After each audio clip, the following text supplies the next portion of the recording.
Dat, dat, da, da, da, da. Good morning, everybody. It is Thursday, and it is a glorious Thursday, and it's a glorious Thursday for many reasons. I am excited about the content this morning. I'm excited about the content every morning. I love sharing with you insights that I'm getting and synthesizing at a rapid pace. If you don't know this about me yet, you know that I am one of these guys that synthesizes information quickly. And by synthesizing, I mean I make connections sometimes at a very rapid clip, which is why I often have so much content. I'm excited about today's content. Now, you know, State of the Spark is all about igniting lives of explosive significance. And if you learn anything on any of the shows, it's that you have more to offer to the world. I love the quote, don't go out and find what the world needs. Go out and find what makes you alive, because what the world needs is people who are alive. We talk often about small business. We talk often about relationships and fitness, but all of that is to nurture and facilitate you, your brain, your heart, your mind, so that you can be extraordinary in life's situations that are out there and that require your best. I know I want to be at my best. This show is about helping you make your best, igniting lives of explosive significance. That's what it's all about. So this morning, before we get going into anything, I am excited about my cup of gratitude for this reason. It's a gorgeous sunrise outside my window. I have a warm cup of coffee, the nectar of the gods, if you will. And more important than anything, another opportunity to tell you what you need to hear. You're extraordinary. You're powerful.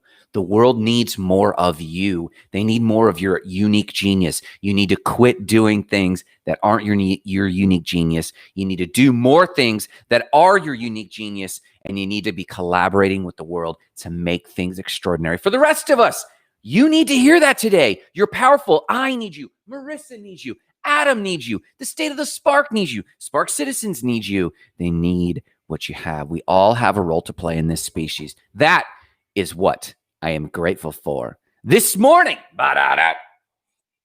So as you know, if you've been here a minute, you know that we talk a little bit about other news that doesn't have anything to do with anything that everyone else wants you to be thinking about. No election news, no COVID news. We've got news about ancient aliens afar. So here we go. In the first piece of other news, there's an ancient burial site being worked on in the Andes Mountains where they had a radical discovery, and that is a female hunter was buried alongside her male counterparts. Now, as the story goes, this is a story not just about discovery of ancient female hunters. It's a story of disrupting what has been an unconscious male bias in anthropology, according to the anthropologist in this article.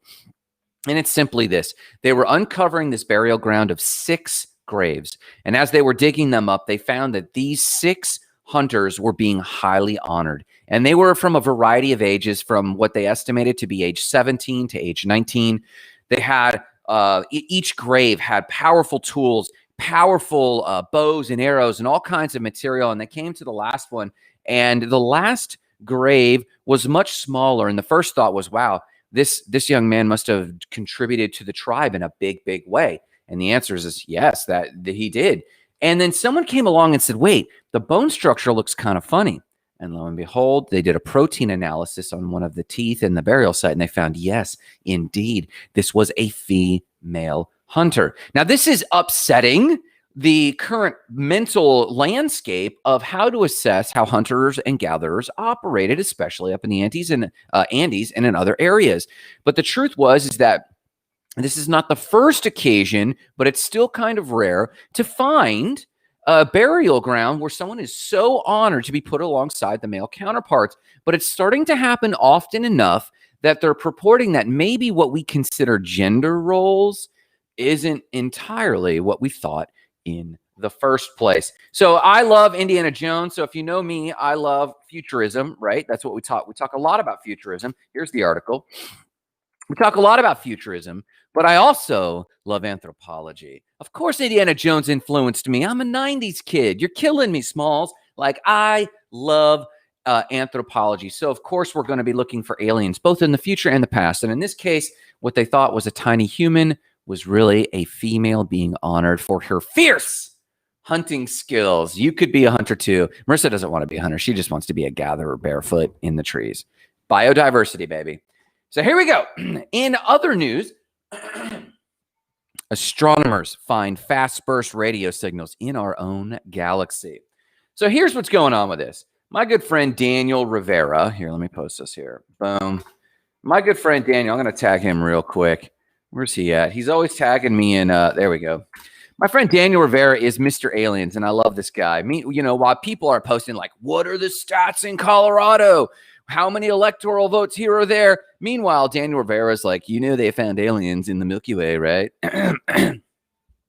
So I researched this a little bit, and fast burst radio signals have been found for many years.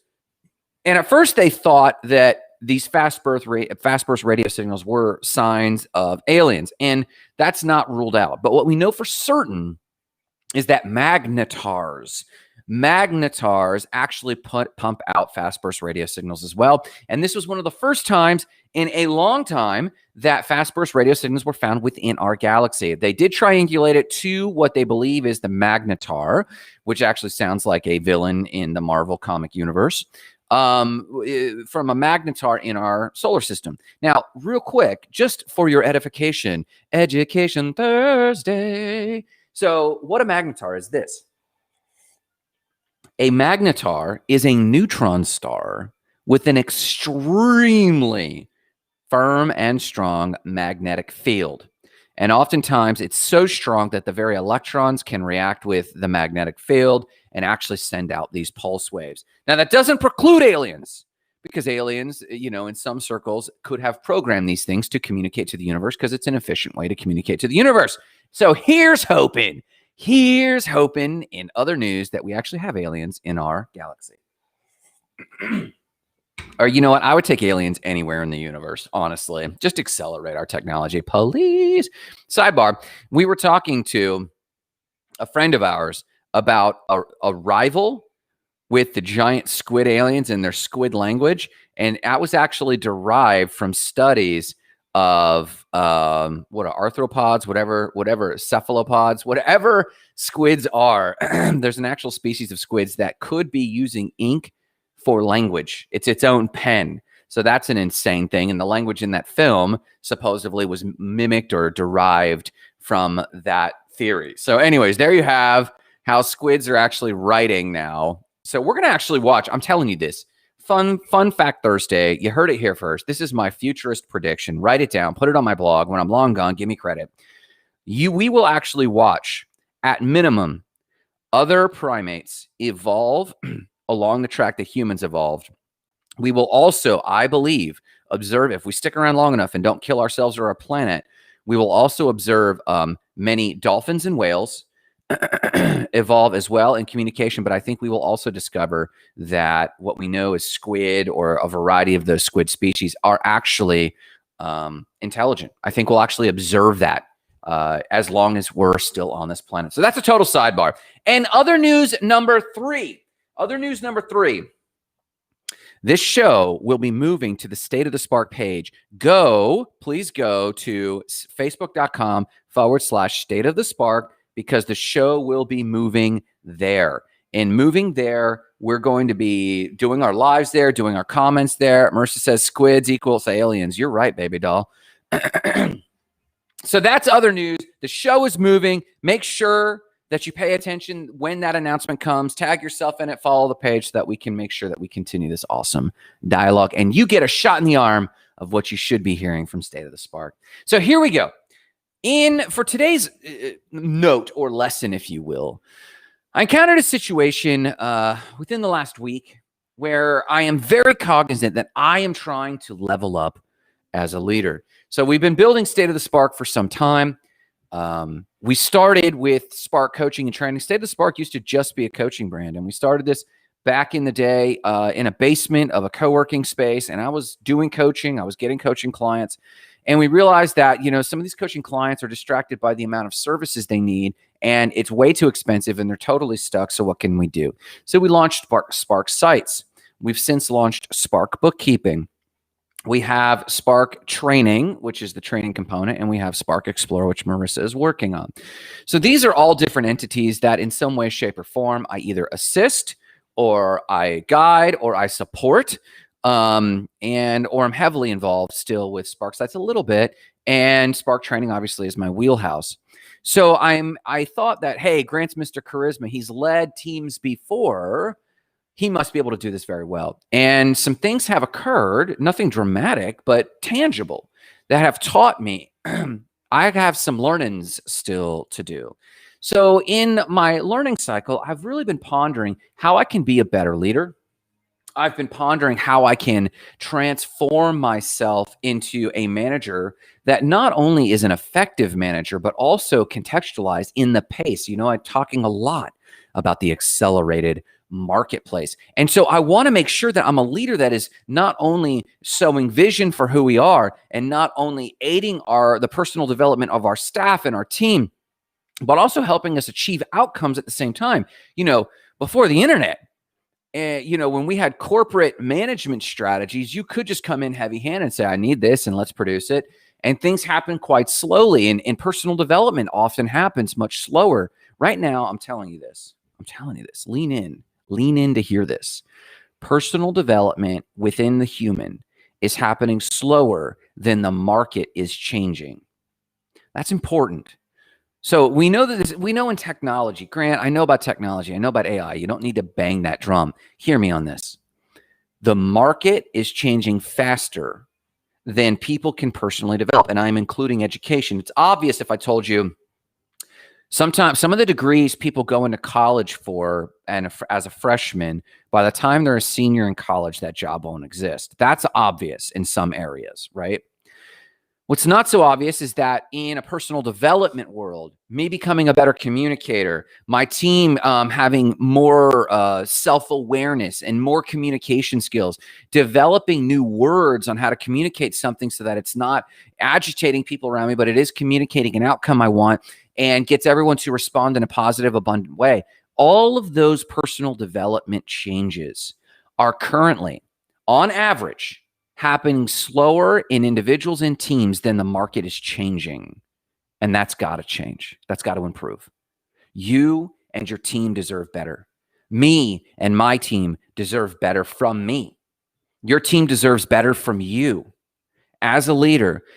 And the question is, Grant, good night. Things are changing so fast. How could we actually accelerate that even?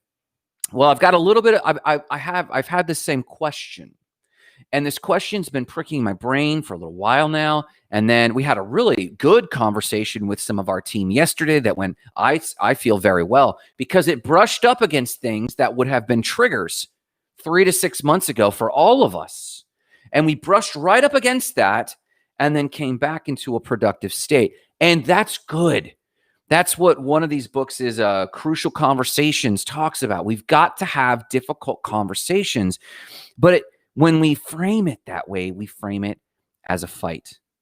Something collaboratively has been lost, and we got to get back to that. So that is the framework that I've been wrestling with, or that's the context I've been wrestling with.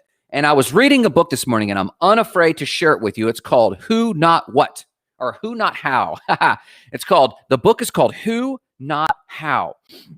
One of my favorite guys to follow after is Peter Diamandis. He's a futurist. He's an investor in all things future. He has a coach that he loves, Dan Sullivan. And this book is by Dan Sullivan, but was actually co-written by another psychologist. And it's called Who, Not How. And the idea is simply this. I know that you've heard this setup before. You pose a problem to yourself and your team, and the negative Nancy's in the group are like, I don't know what to do. They ask the what question. I don't know what to do. What should I do? Negative Nancy's, right? Well, as leaders, we learned in the late 90s and early 2000s to ask the question how.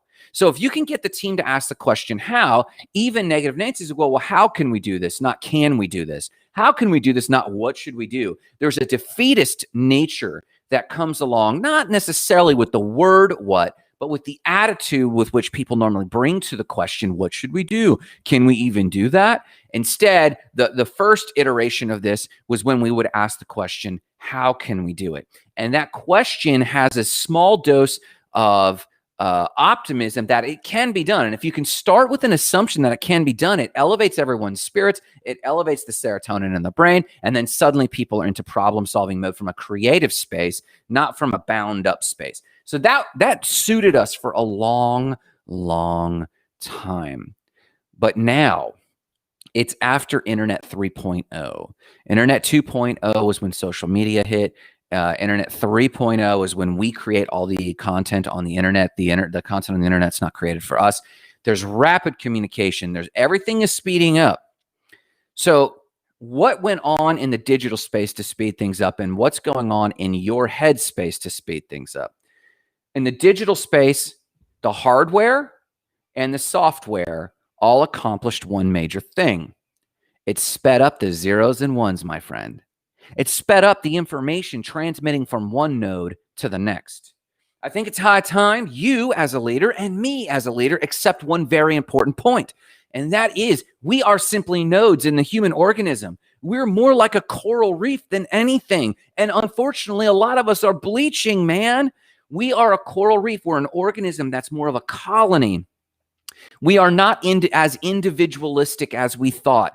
In fact, Stephen Covey called for interdependence long before now, and we need to really take hold of that we are a bee colony, we're an ant colony, we're a coral reef. We are symbiotic with the things around us. We are not these staunch, pioneering, independent individualists that took over manifest destiny of the United States. That got us through when there was all the terrain in the world to take. But we've hit the limits of our biome, and we need to collaborate once again. So if the digital space has massive connections in the nodes, we are the nodes, and we need massive communication. And just like my team having a conversation when that's a crucial conversation and we brush up against difficult concepts, but in the past that would have triggered us, and we almost got triggered in several moments, but then we pulled back. Suddenly the conduit for communication opens up. A little more trust drops in the relationship bank account, and then we can accelerate ideas. So how do we accelerate? You cannot accelerate yourself.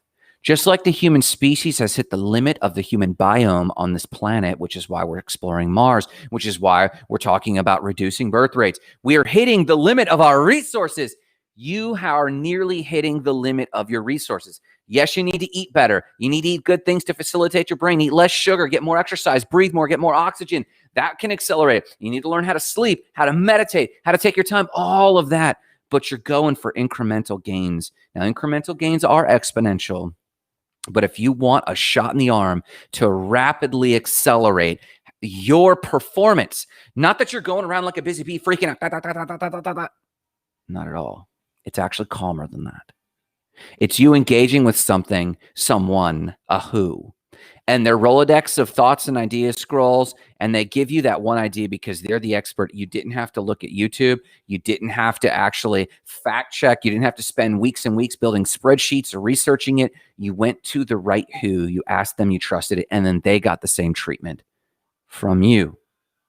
So to that end, I was reading this book, and this book is called Who, Not How. We've got to elevate from the how question. How can we do this? Somebody already knows. Why, when we have a vision, do we first ask, how can I do it? Oh, well, I'm abundant-minded. I've got employees or partners. How can we do it? Expand your vision further to include the unknown who. Who can help Marissa do more hikes in a better way? Chances are she doesn't even know that person yet. Who can help me launch the training company? Who can help me publish my next 2 books? Who can help me manage my schedule for the speaking events I need to do? Who can help me actually put the show and make the show extraordinary? And it's not exploitative. Somebody out there, it's their unique genius. There are 8 billion of us. There's going to be 11. Right? There's going to be 11 billion of us. And boy, howdy, if there's not somebody out there who their thing is managing streaming lives. Their thing is helping me edit books. And it doesn't have to be exploitative. And it doesn't just mean you have to look at your wallet and go, I got no money, I can't hire them. It's collaborative. There's ways to do win-wins. In fact, the story of this is the authors of Who, Not How. The author, Dan Sullivan, is a speaker, a trainer, and a coach. He taught this concept at a Joe Polish event. And when he sat down, the concept of Who, Not How, he sat down and someone in the audience rolled over in his wheelchair and said, listen, I want to turn this concept into a book. I want to write it for you. Dan Sullivan didn't write a word on that book. It was his concepts. They powwowed. They knew unique genius. The author wrote the book. Is the author's, the psychologist, is his name on the book? You bet it is, because Dan doesn't care who gets the credit. Dan just wants to see it done. That attitude is what led me to this framework. 3 points, 3 steps of transformative development and the things you learn. And I'm going to go through these. It's Thursday. It's already 7:08. Let me hit these really quick. So Dr. Robert Keegan wrote a book called The Transforming Self, and it was referenced in this book, The Who, Not How. I posted it in the comments. And then Marissa came along, my lovely bride who's texting with me, sent me an article called 3 Skills of Employees Fit for the Future. I'm paraphrasing.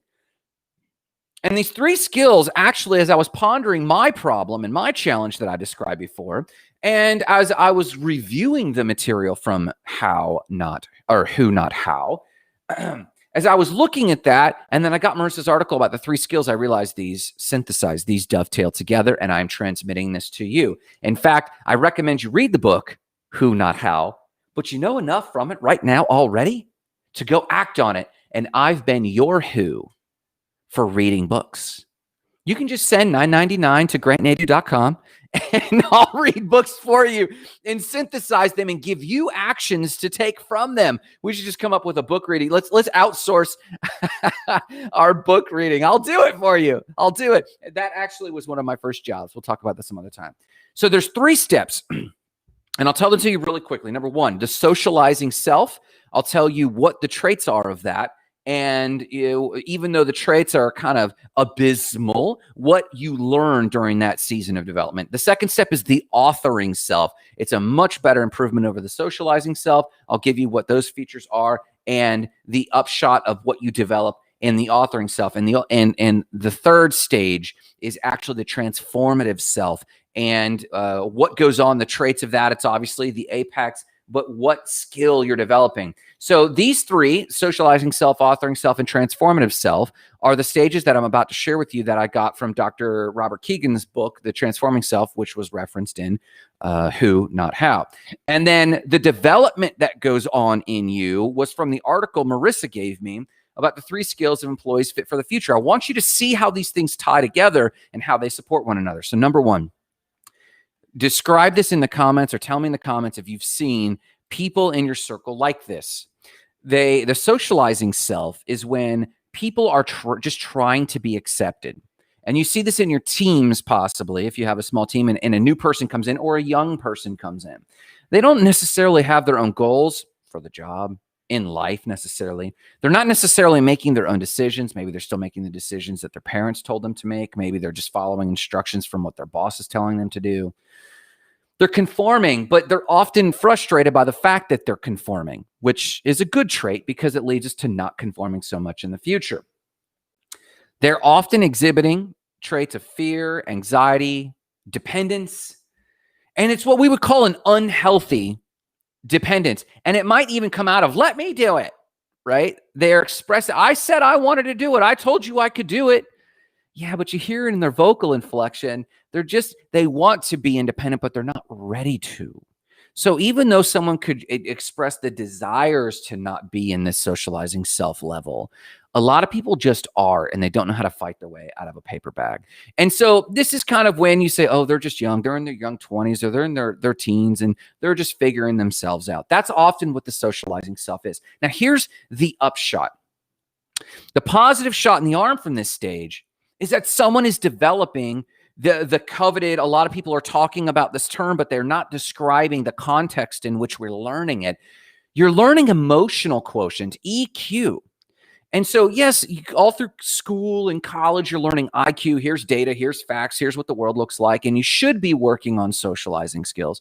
And so, a lot of the socializing self occurs through school.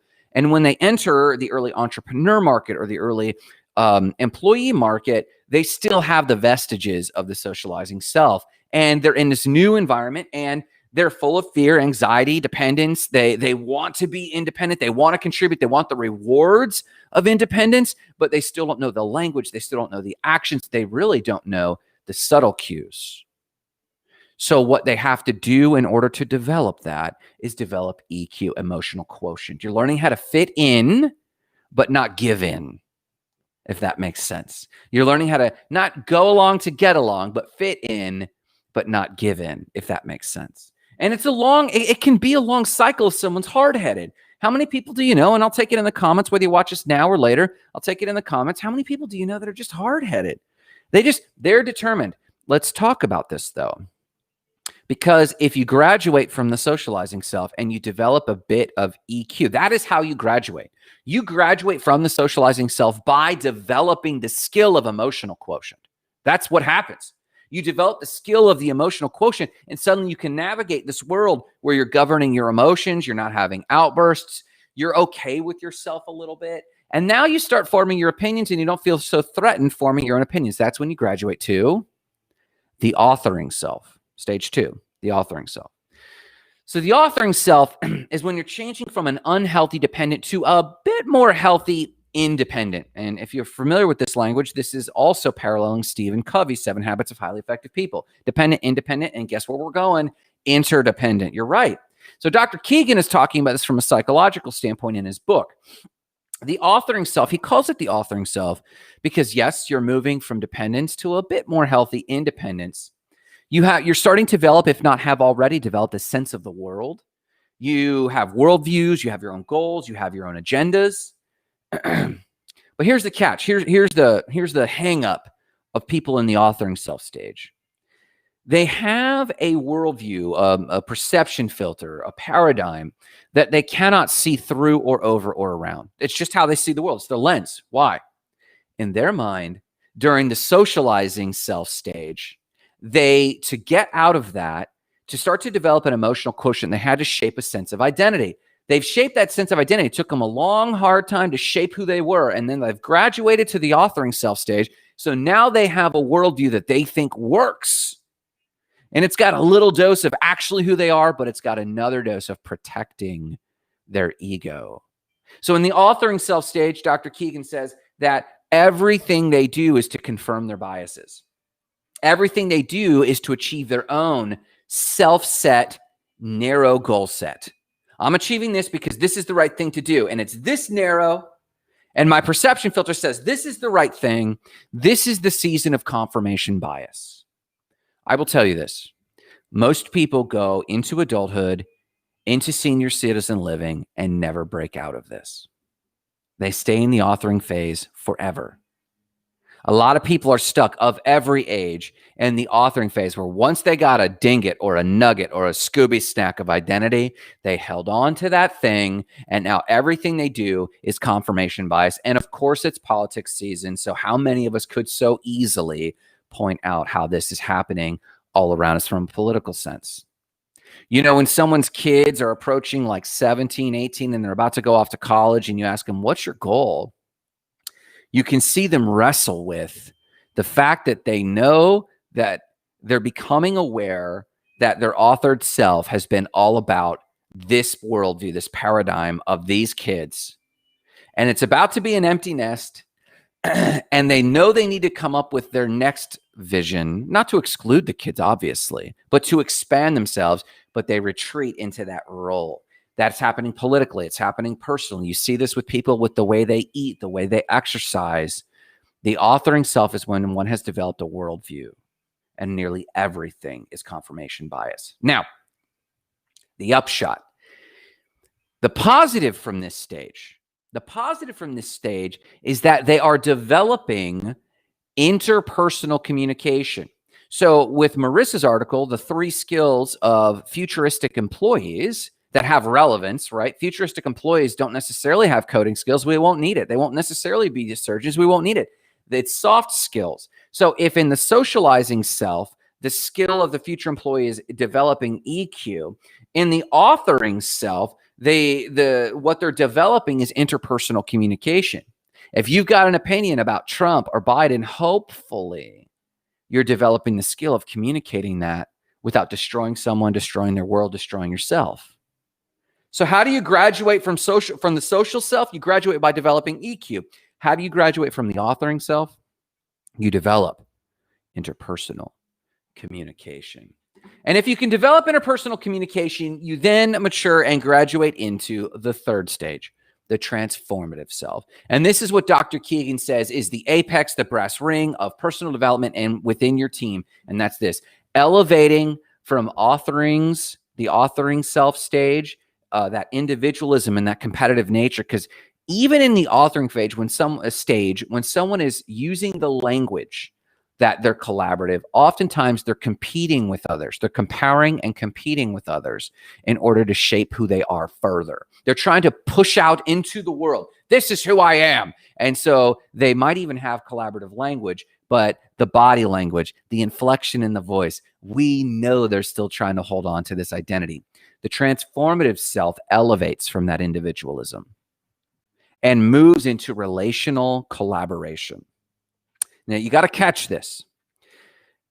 When you engage in conversation in the previous stages, you're trying to basically discover your identity. You're trying to shape it and hard shape it. When you engage in conversation, you're trying to open your identity to be passively transformed. You're trying to look for flow.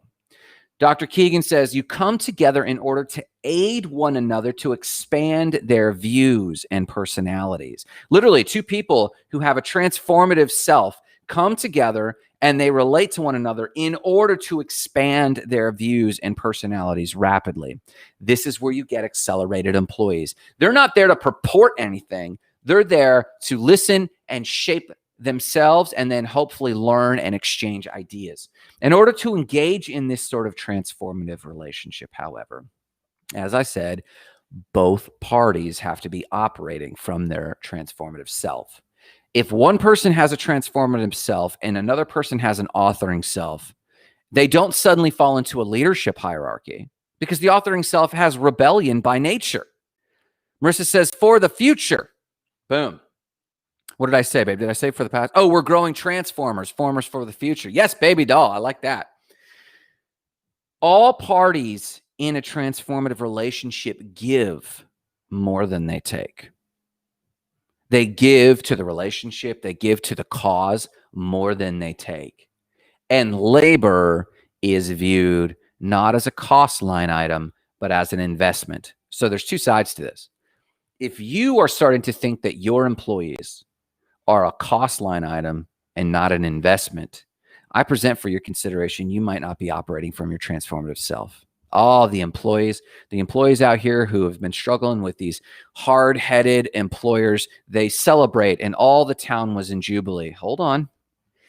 If you're an employee and you feel like you're being treated like a cost line item, and you feel like you're not contributing more and you want to be contributing more, you are not operating from your transformative self either. You are acting from your authoring self. It's a two-way street. It's a two-way street. So what is the one thing, what is the thing you're developing in this transformative? If you're developing EQ, if you're developing interpersonal communication, what are you developing in this stage? Cognitive flexibility.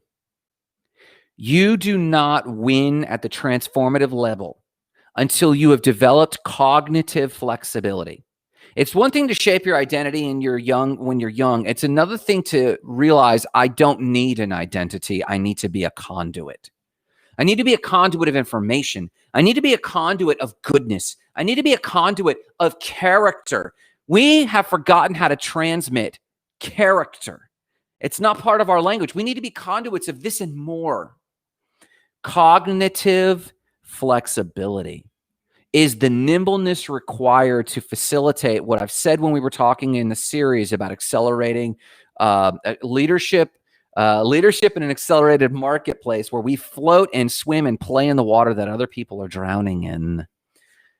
The only way to do that is with cognitive flexibility, to be able to filter what's relevant, what's not relevant. I just said to my team yesterday, they said, you said this, it's not this, and should it be this or that? And you know what? They were even being abundant. It doesn't have to be this. I'm okay if it's that.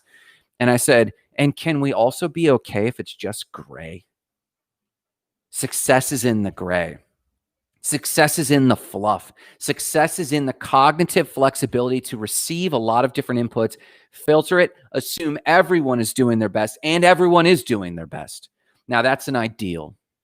I'm painting the picture of an ideal. Of course I am. You and me are trying to build an ideal. So we have to first talk about an ideal. And then when we hang up this show, we need to go out there and try to build that ideal. We definitely do. Here we are. The socializing self, someone who's just trying to socialize and get along, but they're often full of angst and confusion and frustration. They're not making their own decisions. They're often dependent. But to graduate from that, they develop EQ and graduate to the authoring self.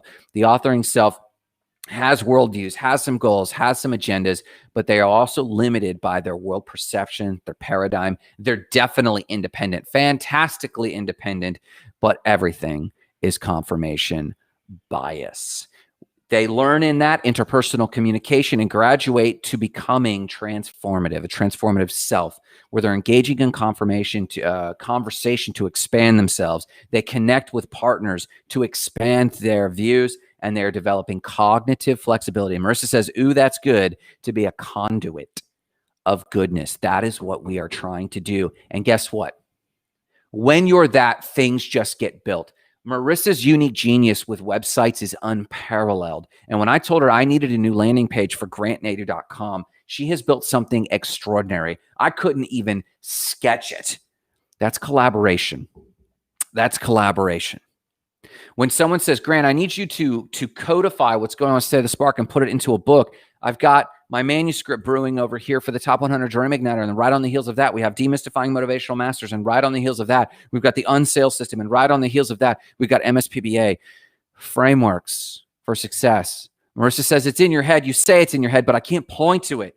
I need to add to her body of knowledge and fulfill my role in that. And the same is true with you. What are you doing in the world? Learn where you're at on this process. Help you, yourself, and your employees. Hopefully these tools help you identify kind of where this isn't a rule. This is just a framework.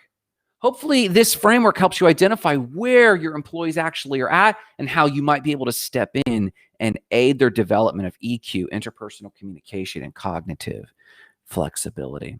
Well, listen, guys, that's all the time for today. I love you guys. I hope that you have an empowered day. I hope you have a successful day. I hope you accomplish your top 5. If you need support, come and visit us at stateofthespark.com. If you need courses or courseware support, visit us. Make sure that you change to start liking State of the Spark, Facebook.com/State of the Spark, because the show's moving there. Visit us at the Goals and Gratitude group. But forget all that. Remember this. Ignite lives of explosive significance, starting with your own. Have a phenomenal day. We'll talk to you soon.